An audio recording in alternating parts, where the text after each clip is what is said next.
Hello and welcome. This video talks about Bayes' theorem. Bayes' theorem not only is one of the most interesting topics in probability, which uses some of its core concepts, it also becomes an important topic when it comes to tests, exams, and at times interviews. People often find it tricky and at times confusing. But if you continue to watch this video till end, you would find that you can solve very complex problems with ease. Let's get started. Now this is clearly beyond tossing the coin and rolling the die. If you've studied basic probability, you would know what happens when you toss a coin, what happens when you roll a die, but there are concepts which could be tricky at times. And that's where your examiners or interviewers try to differentiate between a person who just has a superficial understanding of the subject versus a person who's really understood the core concepts. Now before we move any further, let's understand why probability becomes so important when it comes to data. Probabilities lead us to distributions. And distributions, if I were to give a simple analogy, are like the maps for your data. So imagine a journey without a map. If you're not in a familiar territory, how would you proceed without a map? It will become very difficult for you. If you're dealing with the data, and if you've been able to trace a distribution for that data, your life becomes much easier and you gain a lot of confidence in what you're doing then. So it's the foundation and it's the building block of your entire study of a given data. One recommendation: if at this stage you're not very familiar with the basics of probability, you can watch our other videos on probability, and it should not collectively take more than 20-25 minutes of your time. But it will ensure that you have the right foundation to go ahead with this video. If you already are comfortable with it, just hang in for a while and I'm sure things will start making sense to you. Bayes' theorem is nothing but an application of conditional probability. This red rectangular space is known as the sample space. It is nothing but a collection of all possible outcomes of an experiment. And let there be events A and B. These are not disjoint events, they are overlapping. And the portion which is overlapping, that is, the portion which is common to both A and B, is known as A intersection B. Now, if we were asked, what is the conditional probability of A given B? Which is nothing but, what is the probability of occurrence of A given that B has already occurred? Now to simplify this, whenever you are dealing with a conditional probability, assume that the entire sample space has shrunk to the event which has already occurred. So now our sample space becomes this event B because we are only dealing with that portion of sample space where B has happened. Now that we figured out that B has already happened, where do we find A in this portion? That is nothing but the intersection portion. So you can simply write the probability of A given B as probability of A intersection B divided by the probability of B. Again, if you're finding it confusing, you might want to pause, rewind, and listen to this piece again. But if you're good, we're good to go. Likewise, if we were to estimate the probability of B given A, which is nothing but the probability of occurrence of B, given that the event A has already occurred.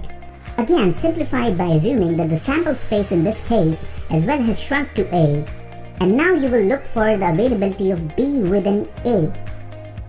And that is nothing but probability of A intersection B divided by the probability of A. If we slightly rearrange the denominators of these two equations, we arrive at this equation. Let's call it equation 1. Please make a note of it and refer back to it because we'll be needing it as we proceed. Now that we have arrived at a relationship between the two conditional probabilities, just one more rearrangement, shifting the probability of B from the left hand side to the right hand side, gives us equation 2. This is Bayes' theorem. Congratulations, we are almost halfway through. Let's spend a little more time and try to obtain a generalized case of Bayes' theorem. What you see on the screen now is a sample space which is nothing but a collection of three events A1, A2 and A3. And as you can see, these are mutually exclusive and collectively exhaustive. If that's a jargon, let me help you refresh. Mutually exclusive means that the occurrence of one event precludes or negates the possibility of the occurrence of other events. So like when you toss a coin, in a given toss you can either get a head or a tail. You cannot get a head and a tail both at the same time. And what is collectively exhaustive? Collectively exhaustive simply means that if you add up the probabilities of all these events, this will constitute the sample space. So if you add A1, A2 and A3 here, that will be the total rectangular space that you see. A1, A2 and A3 are also known as the prior probabilities. Now let's say there is another event B that occurs. And if you see, B has something in common with A1, A2 and A3. In fact, if we were to put it like this, the portion of B common with A1 is A1 intersection B, the portion of B common with A2 is A2 intersection B, and the portion of B which is common with A3 is A3 intersection B. But wait a second, if we add all these common portions, won't we arrive at B? Exactly. So probability of B is nothing but the probability of A1 intersection B plus A2 intersection B plus A3 intersection B. Now if you made a note of what we obtained in equation 1 on the previous slide, A1 intersection B can be written in this form, and so is the case with A2 and A3. So probability of B can be written in this combination. And if we were to generalize this equation in the form of an AI where I obtains values from 1 to n, it can be rewritten like this.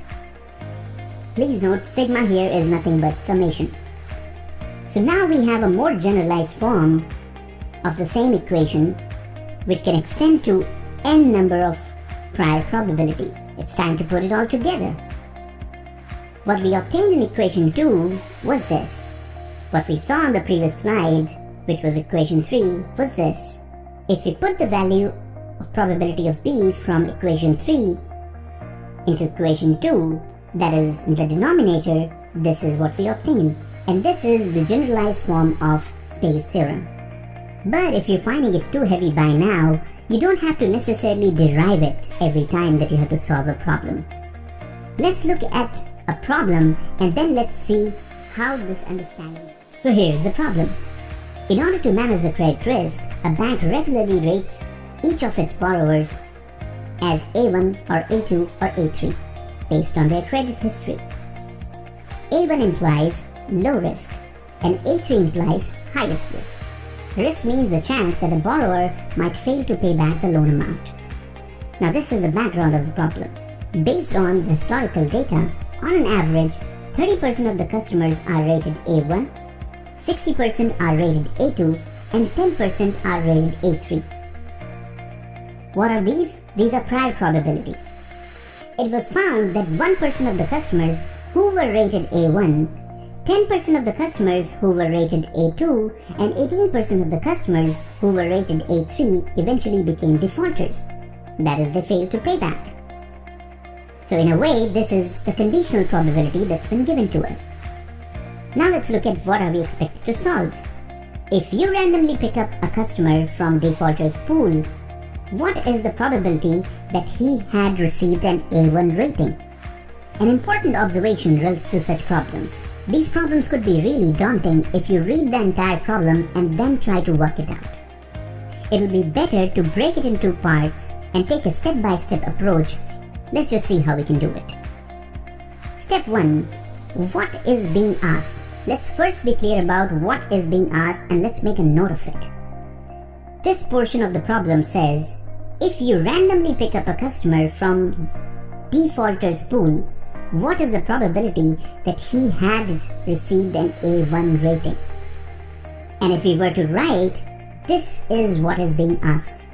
Given that we have made our choice from the defaulters pool, what is the probability that he had a rating A1?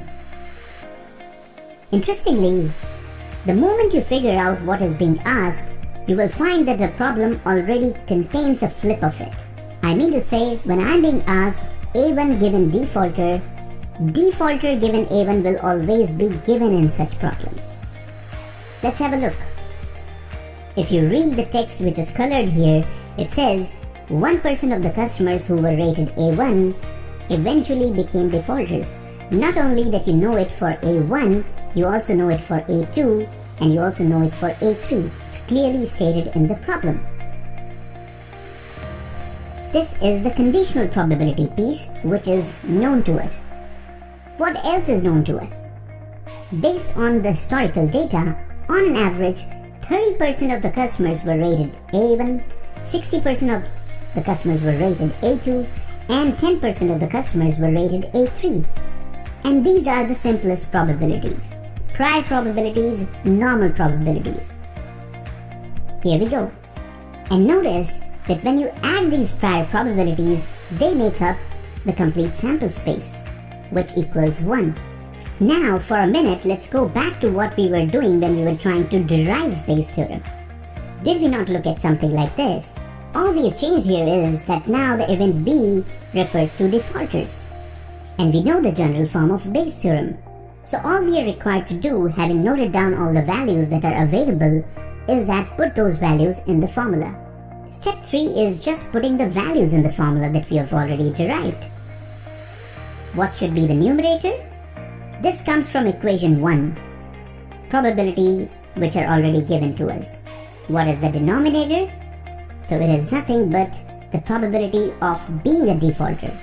And in how many ways one could have become a defaulter is an intersection of defaulter with A1, 2, and A3.